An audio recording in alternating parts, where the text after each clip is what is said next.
संपूर्ण वेदों का मूल प्रणव ओम मैं हूँ। आकाश में शब्द, मनुष्यों में पुरुषार्थ मैं हूँ। अनन्य चिंतन के लिए बहुत आवश्यक है ये बात समझ ले, क्योंकि हमारा मन किसी न किसी वस्तु, व्यक्ति, स्थान कहीं न कहीं तो जा ही रहा है। एकमात्र प्रभु की रूप माधुरी में तो डूबा नहीं। तो इसको जहां जहां मन जाए वहां वहां से भगवत भावना युक्त करना, उस वस्तु के रूप और उसके प्रभाव को समझना हो। श्री भगवान कह रहे हैं जल का अस्तित्व रस है, जलों में मैं रस हूं। अगर जल से रस हटा दिया जाए तो जल नाम की कोई वस्तु ही नहीं, उसकी सत्ता ही नहीं, क्योंकि ये रस तन मात्रा से ही जल प्रकट हुआ है। मूल इसका रस है। जितना द्रवित पदार्थ है सब का मूल रस है। अगर रस न रहे तो उसका अस्तित्व ही नहीं है। अब हमारी दृष्टि जितने द्रवित पदार्थों में रस भाव से गई तो हमें देखना है इस रस तत्व रूप में मेरा आराध्य देव विराजमान, मेरे प्रभु यहाँ रस रूप धारण किए हुए विराज। प्राकृतिक रस से जब आप भगवत भाव युक्त हृदय वाले हो जाएंगे तो आपका हृदय चिदानंद रस का रसास्वादन करने योग्य हो जाएगा। ध्यान देने की बात, वो परब्रह्म परमात्मा रस रूप है। अब इस रस के दो विभाग यहाँ देख, एक तो प्राकृतिक रस और एक चिदानंद रस। प्राकृतिक रस की जो अनुभूति हो रही है वो हमारे श्री कृष्ण ही हैं, वो हमारे आराध्य देव ही हैं। पर इस भाव को समझने के लिए प्राकृतिक रस का रसास्वादन करने वाली इंद्रियों को प्रभु की तरफ मोड़ने के लिए राग का त्याग करना होगा, वैराग्य। प्राकृतिक रस से वैराग्य धारण करोगे तो रस का जो असली स्वरूप है, जो यहां भी हमें रसास्वादन में आ रहा था, ये ऐसा है एक ओष कणमात्र रस का समुद्र। उसका अनुभव करके ही हम इस रस को जान पाएंगे। अगर हम इस रस को राग पूर्वक सेवन करेंगे तो बात करेंगे कि रस रूप में भगवान ये, पर पापाचार बंद नहीं होगा, असाधन बंद नहीं होगा, भगवत विरोधी वृत्तियां नष्ट नहीं होंगी। ये अनुभव गम्य संतों के वचनों के आधार पर, शास्त्र के वचन सीधे नहीं समझे जा सकते। इसीलिए महापुरुषों ने कहा प्रथम सुने भागवत भक्त मुख भगवद वाणी। अनुभूत भक्तों के मुख से भगवद गीता जी, श्रीमद् भागवत आदि प्रथम श्रवण करे, जिससे संसार के प्रति राग का त्याग हो जाए। यदि हम ये सिद्धांत हृदय में नहीं धारण करते राग त्याग का, तो ये होगा कि भगवान ही तो सब रसों में है, तो हम भगवान का ही आनंद ले रहे हैं। तो आपका राग त्याग ना होने के कारण उपासना न बन के दुर्वासना बनती रहेगी और उसी से दुर्गति हो रही। अब इसके आंतरिक रहस्य को समझना है। हमें रस समुद्र प्रभु तक पहुंचना है। इसलिए मैं जहां कहीं भी रसास्वादन हो रहा है द्रवित रस का, तो मानना है मेरे प्रभु के अंश से ही ये प्रकाशित है। ये रसास्वादन, ये आकर्षण, ये सुख वृत्ति मेरे प्रभु की। पर वहां तक पहुंचने के लिए मुझे इस वस्तु, व्यक्ति, स्थान के राग का त्याग करना होगा। जो इस बात को नहीं समझता है वो गलत मार्ग को छोड़ नहीं पाता है। ये सूक्ष्म बात है। सब जगह भगवान है, तो मैं जिस वस्तु, व्यक्ति, स्थान से सुख भोग कर रहा हूं तो फिर त्यागने की जरूरत क्या है, क्योंकि अंतिम निर्णय भगवान ही है और ये भगवान ही है। वो अपनी वासना की पूर्ति के लिए ऐसी बात कह रहा है, उपासना की पूर्ति के लिए नहीं। तो बीच का जो आंतरिक भाव अनुभूत संतों के द्वारा समझा जाता है। इस बात को समझने के लिए आपको पहले इस रस का त्याग करना होगा, जो प्राकृतिक रस है। इससे वैराग्य भावना करनी होगी, तब जाकर के रसघन मोहन मूर्तिम का परिचय मिलेगा। और जहां उनका परिचय मिला तो इधर आपको उन्हीं का साक्षात्कार होगा। संसार का आसक्त चित्त कभी भगवत साक्षात्कार नहीं कर सकता। ना वो संसार को जानेगा, ना अपने आप को जानेगा, ना प्रभु को जानेगा। ध्यान दीजिए, संसारिक आसक्त हृदय, अंतःकरण, ना वो अपने को जानता है, ना संसार को जानता है, ना वो प्रभु को जानता है। जब वही अंतःकरण संसार के राग का त्याग करके वैराग्यवान प्रभु का सतत चिंतन करता है, तब वो प्रभु को जान जाता है, अपने आप को जान जाता है और संसार को भी जान जाता है। जैसे एक एक कवल, एक एक ग्रास अन्न पाने पर क्षुधा निवृत्ति, तुष्टि, पुष्टि होती जाती है, ऐसे ही एक एक क्षण आपका भगवत चिंतन, संसार से वैराग्य, स्वरूप का बोध और भगवत चरणारविंद में अनन्य प्रेम प्रकट करता है। एक एक क्षण हम प्रभु का चिंतन निरंतर करें, इसके लिए संसार के व्यक्ति वस्तु स्थान का राग ये बाधक, यही तो हमारे चिंतन को नष्ट कर रहा है, यही तो हमारे चिंतन को विक्षेप पहुंचा रहा है। तो इसी को हम भगवत भाव में ले, जितना भी रस है वो प्रभु ही, प्रभु के बिना इन द्रवित पदार्थों का जल का कोई अस्तित्व नहीं। चंद्रमा और सूर्य में जो प्रकाश करने की एक विलक्षण शक्ति है उसका नाम प्रभा है। प्रभास्मि शशि सूर्यो, भगवान कह रहे हैं वो मैं हूं जो चंद्रमा में और सूर्य में प्रभा है। बिना प्रभा के अस्तित्व नहीं चंद्र और सूर्य का, तो चंद्र और सूर्य का भी अस्तित्व जो प्रभा है वो मेरे प्रभु। देखो कितना सुंदर अनन्य चिंतन में जो बाधक भाव उसका त्याग करने का सूत्र मिल रहा है। दृष्टि गई प्रकाश, मेरे प्रभु ही तो प्रकाश, जो सूर्य का प्रकाश मेरे, चंद्र का प्रकाश मेरे प्रभु है। जल में रस तत्व, जितने द्रवित पदार्थ सब में रस मेरे प्रभु बने हुए। हमारी एक एक वृत्ति भगवदाकार हो जाएगी अगर हम इस बात को हृदय में बैठा लें, क्योंकि अभी हमारा सारा चिंतन प्राकृतिक ही है। वस्तु, व्यक्ति, स्थान, देह आदि को लेकर ही हमारी इंद्रियां विचरती रहती। प्रभा रूप तन्मात्रा से उत्पन्न होती है, रूप तन्मात्रा में रहती है और रूप तन्मात्रा में ही लीन हो जाती है। अगर चंद्रमा और सूर्य से प्रभा निकाल दी जाए तो चंद्रमा और सूर्य कुछ है ही नहीं। जैसे जल से रस हटा दिया जाए तो जल कुछ है ही नहीं, ऐसे ही प्रभा हटा दी जाए तो सूर्य चंद्र है ही नहीं, उनका अस्तित्व ही नहीं है। प्रभु ही सूर्य और चंद्र के रूप में प्रकाशित हो रहे, प्रभु ही जल रूप से प्रकाशित। संपूर्ण वेदों में उसका मूल प्रणव ओम, ये मैं ही हूं। सबसे पहले प्रणव प्रकट हुआ, आओ मा ओम, इससे त्रिपदा गायत्री हुई, त्रिपदा गायत्री से वेदत्रयी प्रकट हुआ। इसलिए समस्त वेद का सार प्रणव, और वो प्रणव मैं हूं। अगर वेद से प्रणव हटा दिया जाए तो वेद का अस्तित्व ही नहीं। जैसे जल में रस, सूर्य चंद्र में प्रभा, ऐसे ज्ञान समुद्र वेद में प्रणव मैं ही हूं। यह आकाश के कारण है। परिचय, इस शब्द प्रकट, जहां शब्द है वहां आकाश तत्व विराजमान है। भगवान कह रहे हैं आकाश शब्द तन्मात्रा से पैदा होता है। शब्द तन्मात्रा, शब्द तन्मात्रा में रहता है, अंत में शब्द तन्मात्रा में लीन हो जाता है। भगवान कह रहे शब्द तन्मात्रा मैं हूं। अगर आकाश से शब्द हटा दिया जाए तो आकाश का अस्तित्व ही नहीं। जैसे हर शब्द में आ विराजमान है, अगर उससे आ हटा दिया जाए तो अक्षर का अस्तित्व ही नहीं।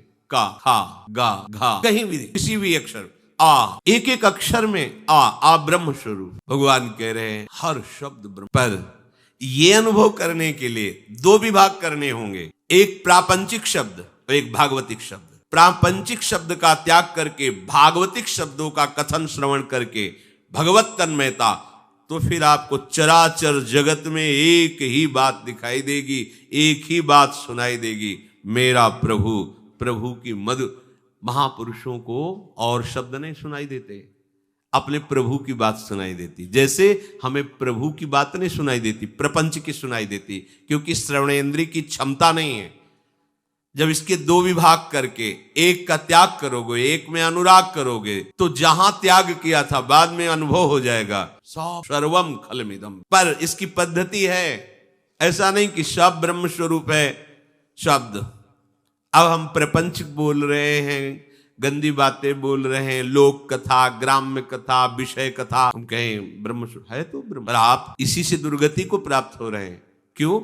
क्योंकि आप उसे ब्रह्मानुभूति से युक्त चित्त से नहीं देख रहे। इसलिए पहले इसके राग का त्याग करें। यही बात समझ में नहीं आती और सूत्रों का प्रयोग करके हम हृदय को विषयी बनाते चले जाते हैं। इस बात को समझने के लिए साफ शब्द ब्रह्म स्वरूप है, इसके दो विभाग करने होंगे। पहले प्रापंचिक शब्दों का त्याग करके भागवतिक शब्दों में स्थिति, तब हमें समझ में।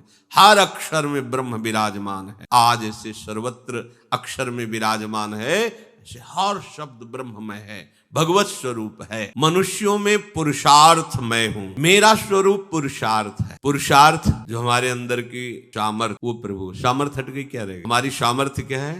प्रभु है। पर अहंकार में इसी सामर्थ्य से हमारी दुर्गति हुई है। हर बात को समझो, देह भाव करके इस अहंकार में विचरण करने से हमारी दुर्गति हो गई। वो है भगवत स्वरूप। जो बल है, पौरुष है, ये भगवत स्वरूप है, प्रभु का दिया हुआ है। पर देखो, अब इस बात को समझने के लिए पहले मैं के द्वारा जो पौरुष का भाव है उसे त्याग करना हो, ये भाव स्वीकार करना होगा। ये प्रभु प्रदत्त हमारे हृदय में ये पौरुष है।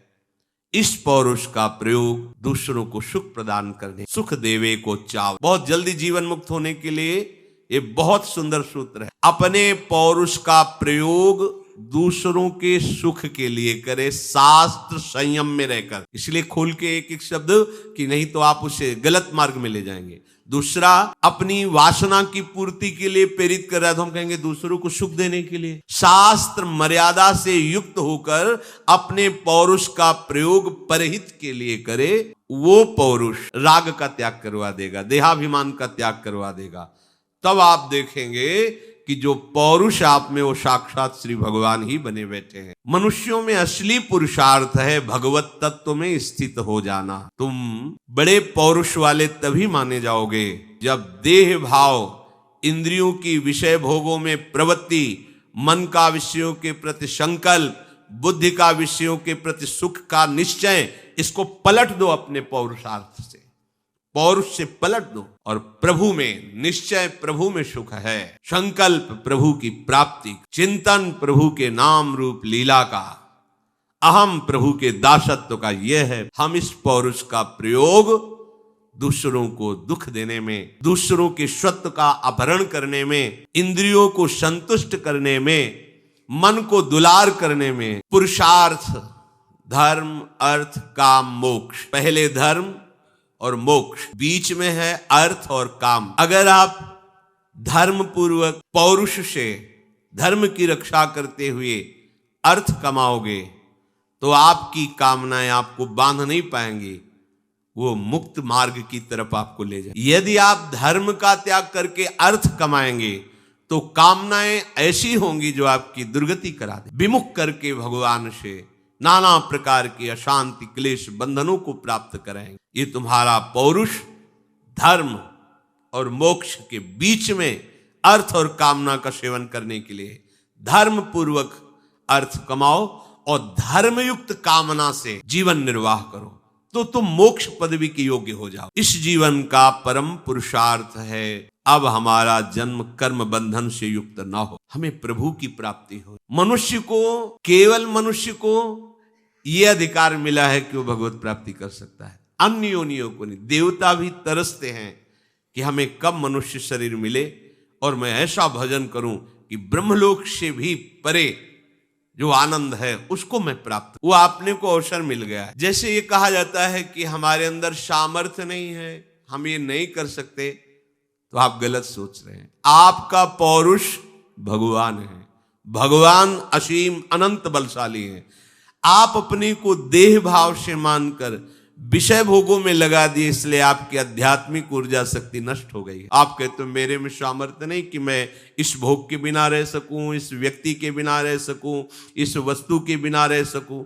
ये आपका ज्ञान। आप में अनंत सामर्थ्यशाली प्रभु ही आपका पौरुष बनकर बैठे हुए हैं। यदि आप असत का त्याग करके उस पौरुष का सत में प्रयोग, आप अपार बलशाली, आप अपार बलशाली हैं और आपका पौरुष आप हैं, फिर क्या कमी। मेरे बल श्री वृंदावन रानी, ये पौरुष भगवान स्वयं पौरुष रूप से विराजमान।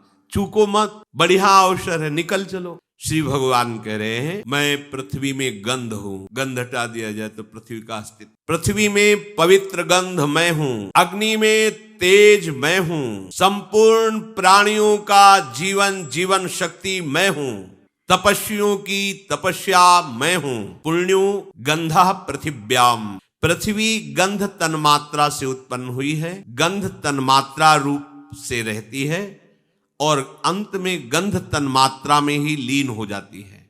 गंध के बिना पृथ्वी का कोई अस्तित्व नहीं है। भगवान कहते हैं पृथ्वी का अस्तित्व मैं हूं। भगवान पृथ्वी रूप से विराज, जिधर दृष्टि जाए उधर श्री भगवान एक एक करके परिचय दे रहे हैं। सुगंध आई मेरे भगवान, वायु चल रही, वो भगवान हमारा। भक्त की दशा दशो दिशाएं आनंदमयी हो जाती है। सर्वत्र अपने प्रभु का स्पर्श, सर्वत्र अपने प्रभु के शब्द, सर्वत्र अपने प्रभु का रूप अनुभव में आने लगता है। पुण्य भगवान ने कहा है, गंध जब विकृति को प्राप्त होती तो दुर्गंध रूप होती, मूल गंध ही है, इसलिए पुण्य पवित्र गंध। वही जब विकृति को प्राप्त होती तो दुर्गंध से कहा जाता है, इसलिए भगवान पुण्यो गंधा पृथिव्याम, तेज रूप तन मात्रा से प्रकट होता है, उसी में रहता है, अंत में रूप तन मात्रा में लीन हो जाता है। तेज का मूर्तिमान स्वरूप अग्नि है। अगर अग्नि से तेज दाहिका शक्ति हटा दी जाए तो उसका अस्तित्व ही नहीं। भगवान अग्नि में तेज, इसीलिए प्रहलाद जी को, कबीरदास जी को अग्नि में जलाने की चेष्टा की गई तो अग्नि जला ही नहीं पाई, क्योंकि वो भगवान के भक्त हैं और भगवान ही दाहिका शक्ति तेज, तो अपने भक्त को कैसे कष्ट दे सकते। तो अग्नि में वो चंदन की शीतलता का अनुभव करते हुए बैठे रहे, एक रोम भी नहीं झुलसा।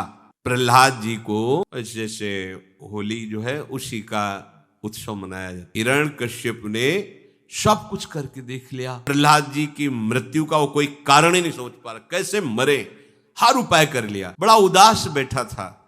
तो होलिका नाम की बहनती आई, आप उदास क्यों हैं? वह ये बालक मुझे भय प्रदान कर रहा है, मेरे में कोई सामर्थ्य नहीं दिखाई दे रही कि मैं इसको मारूं कैसे, सब उपाय करके देख लिया, ये मर ही नहीं रहा। तो उनका, मुझे अग्निदेव की आराधना से शीतल पट की प्राप्ति हुई है, अगर मैं उस पट को ओढ़कर बैठ जाऊं तो अग्नि की दाहिका शक्ति मुझे जला नहीं सकती। तो आप ऐसा करो, खूब लकड़ियों का ढेर और उसमें ऐसा जगह बनाओ, हम प्रहलाद को लेकर बैठ जाती और आप आग लगा दो, तो ये तो भस्म हो जाएगा और हम शीतल पट के प्रभाव से सुरक्षित रहेंगे।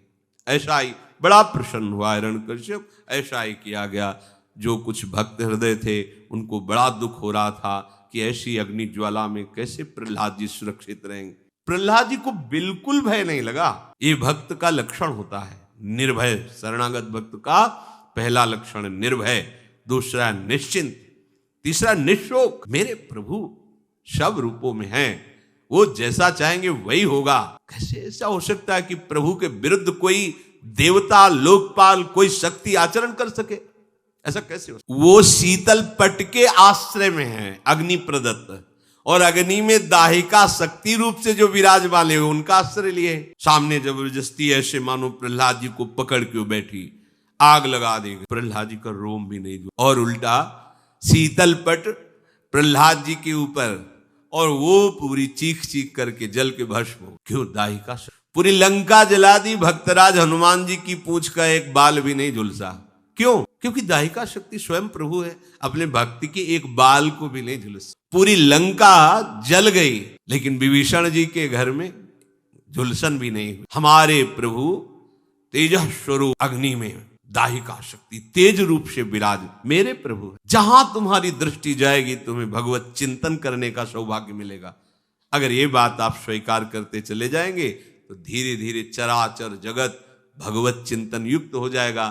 फिर जित देखूं तित श्याममयी, खत्म हो गया ये प्रपंच, और है ही नहीं प्रपंच, प्रभु ही हैं।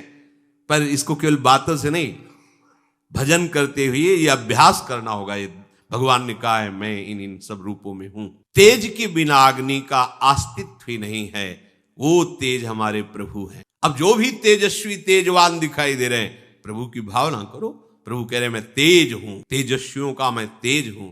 सबसे बड़े तेजस्वी भगवान अग्निदेव हैं। अब देखो, संपूर्ण प्राणियों के जीवन के रूप में प्रभु देव, जहां हलचल हो रही दिखाई दे रहा, कोई भी जीव जन, हाँ मेरे प्रभु है ना इसलिए चींटी रेंग रही है, मेरे प्रभु है ना इसलिए वायु चल रही, मेरे प्रभु है ना इसलिए सब चैतन्यता दिखाई। भक्त अनन्य चिंतन तभी कर पाएगा जब ये बात स्वीकार करेगा। नहीं तो अन्य क्या है? प्रभु से बिलग किसी नाम रूप वस्तु व्यक्ति आदि का महत्व रखना, ये अन्य चिंतन है। अनन्य चिंतन एकमात्र अपने प्रभु का चिंतन, उसको हम यूं ले लेते हैं कि बस हमें कृष्ण कृष्ण कृष्ण ऐसे कहते, तो ये सृष्टि का जो चिंतन आता है अब वो परेशान हो जाता है। क्यों? हम भजन करना चाहते, बार बार संसार आ जाता है। वो संसार नहीं आते, जिनका भजन कर रहे हो वही है इन सब रूपों में। भावना करो खत्म हो जाएगा संसार, ये जो तुम्हें विक्षेप दे रहा है यही खत्म हो जाएगा।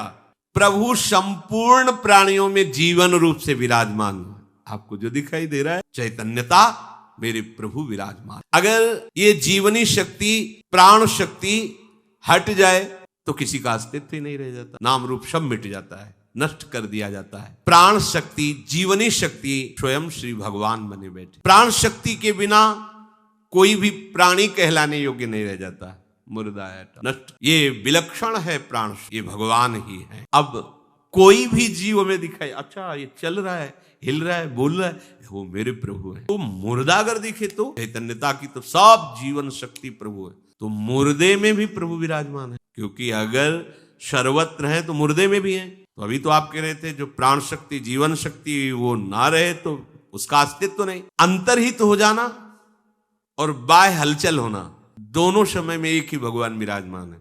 अंतर्हित हो जाना, चैतन्यता रहित हो जाना, मुर्दा, पर उसमें भगवान है। जैसे मुर्दे शरीर में भगवान का प्रादुर्भाव ऋषियों ने कर लिया। जो वेन भागवत में आता, उसके दाहिनी भुजा का मंत्रों के द्वारा जब मंथन किया तो भगवान पृथु जी प्रकट हुए और बाई भुजा से महारानी अर्ची जी प्रकट हुई। भागवत प्रमाण है, भगवान वहां है पर अंतरित है। हिलन डुलन चलन चैतन्यता, जितना भी चैतन्य प्राणी चेतना करते दिखाई दे रहा है। तो अब अगर आप प्रभु को देखोगे तो गुण दोष नहीं देखोगे, आप गुण दोष देखोगे तो प्रभु को नहीं देख पाओगे। तो आप गुण दोष के उपासक हो कि प्रभु के, तो बोले प्रभु के। तो हमें देखना है सब प्राणियों की हलचल, चैतन्यता, जीवन शक्ति, प्राण शक्ति मेरे आराध्य देव बने हुए हैं। समस्त द्वंद्वों को सहना तपस्या कहा जाता है। देखो, तपस्या शब्द से हम बाहरी स्वरूप में चले जाते हैं कि सब कपड़े उतार दिए, दिगंबर हैं या लंगोटी लगाए हैं,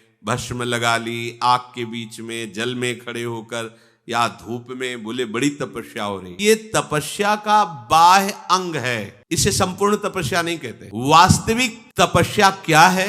आप अपने मार्ग में चल रहे हो, अब आपको काम सता रहा है, कामाग्नि, सह गए, ये तपस्या। ये वो तपस्या करने वाले भी अगर ये तपस्या से युक्त नहीं है तो वो तपस्या किसी काम की नहीं। अगर ये तपस्या हो रही तो किसी और तपस्या की जरूरत नहीं। किसी ने आपको द्वंद्व सेना, किसी ने आपका अपमान किया, तिरस्कार किया, आपको ऐसी बातें कही जो परुख हैं, हृदय जल रही है उनकी बातों, उनकी ऐसी चेष्टा, वो उपहास कर रहे हैं और आप शांत। ये जो चेष्टा हो रही मेरे प्रभु से हो रही है, क्योंकि सबकी जीवनी शक्ति, प्राण शक्ति प्रभु है। जय हो प्रभु आपकी, आनंदित है। ये है तपस्या जिसको भगवान कह रहे मैं ही हूं। ये सामर्थ्य रूप तपस्वियों की तपस्या भगवान है, भगवान आए हैं। सबसे बड़ी तपस्या है अपने मार्ग में चलने पर जो आपको प्रतिकूलता, अपमान, निंदा और विकारों को सहन करने की बात है, इससे बढ़कर कोई तपस्या नहीं। खोजने की जरूरत नहीं तपस्या, इसको सह जाओ। यही सबसे बड़ा तप है, सह जाना। बाहर तो त्वगेंद्री आग सह रही, आग आसपास लगा ली, उसका ताप त्वगेंद्री सह रही, दिखाई देता है, हाँ तो तप कर रहा है, सहन कर रहा है। लेकिन वो एक त्वगेंद्री के दाह को सह जाना कोई खास बात नहीं है। इंद्रियों के भी ऊपर जो विराजमान ये मन है, मन के ऊपर विराजमान बुद्धि है, इनमें जब कामाग्नि का आवेश हो, क्रोधाग्नि का आवेश हो, इनके ताप को सह जाए, वही तपस्वी है। वही, अगर ये सहना नहीं आया तो तपस्या नहीं। और ये कोई अहंकार से सह नहीं सकता। भगवान कह रहे हैं वो तपस्या मैं हूं। इसलिए भगवान की शरण में होकर उनको पुकारते हैं तो वो कृपा करके तप रूप से हृदय में आ जाते हैं। और ये सहनशीलता भगवत प्रदत्त होती है, फिर उसे कोई गिरा नहीं सकता।